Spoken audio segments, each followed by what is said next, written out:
বলো জয় বাংলা। এত জোরে বলতে হবে যেন দিল্লি যে কাকা জ্যাঠারা এসি ঘরের মধ্যে বসে মনে করছে যে পশ্চিমবঙ্গের ভাগ্য নির্ধারণ করবে, তাদের পায়ের তলার মাটিটা যেন কেঁপে ওঠে। বলো জয় বাংলা, বলো জয় বাংলা। কোনদিন 200 মিটার হেঁটেছে নরেন্দ্র মোদী, অমিত শাহ? 200 মিটার হাঁটতে দেখেছেন কোনদিন? দিদি হবে, বাংলা দখল করবে। আরে বাংলা কি কোনো ললিপপ নাকি যে তুমি দখল করবে? বাংলা কি?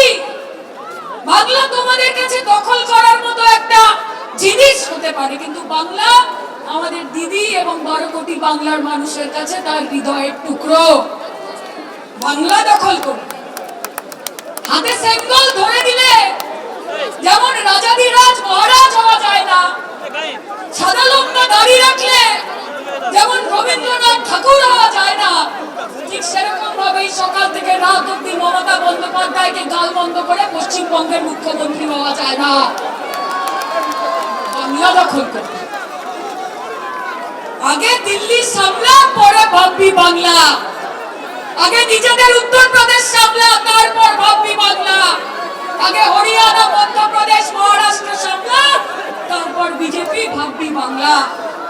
34 বছরের বাম অপশাসনকে মমতা বন্দ্যোপাধ্যায় এমন অবস্থা করেছে যে তাদের লাল কাপড় এখন রাস্তায় কম আর বিরিয়ানির হাড়িতে বেশি রাখা যায়, যাই তো।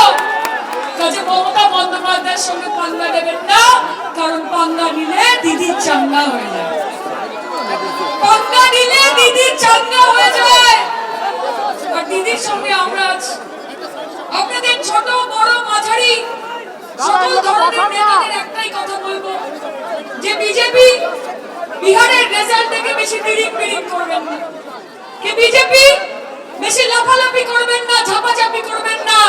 কারণ পশ্চিমবঙ্গে যতদিন মমতা বন্দ্যোপাধ্যায় বেঁচে আছে আপনারা দাপাদাপিও করতে পারবেন না, আর কাটাকাটিও করতে পারবেন না। কারণ এটা বাংলার মাটি, এটা দুর্জয় ঘাটি। কে বিনা যুদ্ধে নাহি দিব সূচক্র বেদিনী। যদি ক্ষমতা থাকে, বুকের পাটা থাকে, মমতা ব্যানার্জি পরে আগে আমাদের সাথে লড়ে দেখাও। লড়াই করতে হবে বন্ধু।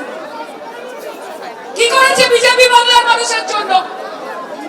2 লক্ষ কোটি টাকা আটকে রেখে দিয়েছে, আবাস যোজনার টাকা আটকে রেখে দিয়েছে, ছোট ছোট বাচ্চারা মিড ডে মিলে একটা করে ডিম পেত, সেইটা টাকা আটকে রেখে দিয়েছে, আবাসের টাকা আটকে দিয়েছে, 100 দিনের কাজের টাকা আটকে দিয়েছে, সর্বশিক্ষা মিশনের টাকা আটকে দিয়েছে, কলের টাকা আটকে দিয়েছে, জলের টাকা আটকে দিয়েছে, নলের টাকা আটকে দিয়েছে। তারপর বলে আমরা বাংলা দখল করবো। মাথায় রাখবেন, যতই না রকল কাঠি 26-এ নবান্নে যাবে আবার হাওয়াই চটি, হাওয়াই চটি, হাওয়াই চটি। কোন দিল্লির বাবুদের সুট বুট নবান্নর 14 তলা বেয়ে উঠবে না। কাজে দিদি তুমি এগিয়ে চলো, আমরা তোমার সাথে আছি। আমার মা বোনেরা এখানে রয়েছে, যদি ধর্ম নিয়ে জ্ঞান দিতে আসে, যদি হিন্দু মুসলমান বোঝাতে আসে, তাহলে মায়ের একটা হরির নাম সংকীর্তন হবে নাকি? হবে? তাহলে একটুখানি খড়খড়তাল বাজিয়ে জয় নিতাই জয় গৌড় হবে নাকি? হবে? একটুখানি রাধে রাধে, একটুখানি রাসলীলা হবে নাকি? আর একটুখানি জোড়া ফুল আর তার নিচে ঘাসের লীলা হবে নাকি? তাহলে খেলা হবে। আর আমার যুব ভাই বোনেরা এখানে দাঁড়িয়ে আছে, বাইরে থেকে যখন খেলতে আসবে না, ছোট ছোট খেলোয়াড়রা যারা নিজেদেরকে বড় বড় খেলোয়াড় মনে করবে, তাদেরকে বলবে তোমরা প্লেয়ার, আর মমতা ব্যানার্জি সেই দলের কোচ। মাথায় রাখবে, মাথায় রাখবে তোমরা যে স্কুলের স্টুডেন্ট, সেই রাজনৈতিক স্কুলের হেডমিস্ট্রেস প্রিন্সিপালের নাম মমতা ব্যানার্জি। কাজে খেলা হবে। আমার ভাই বোনেরা এখানে রয়েছে, ছাত্র যুব এখানে রয়েছে, একটু কবাডি কবাডি খেলা হবে, একটু হাডুডু হাডুডু খেলা হবে, একটু লন টেনিস টেবিল টেনিস খেলা হবে, আর একটু ফুটবল ফুটবল খেলা হবে। বাংলা আমার বাংলা রবে, এই মাটিতেই খেলা হবে। বলো খেলা হবে। এবিপি আনন্দ, এগিয়ে থাকে, এগিয়ে রাখে।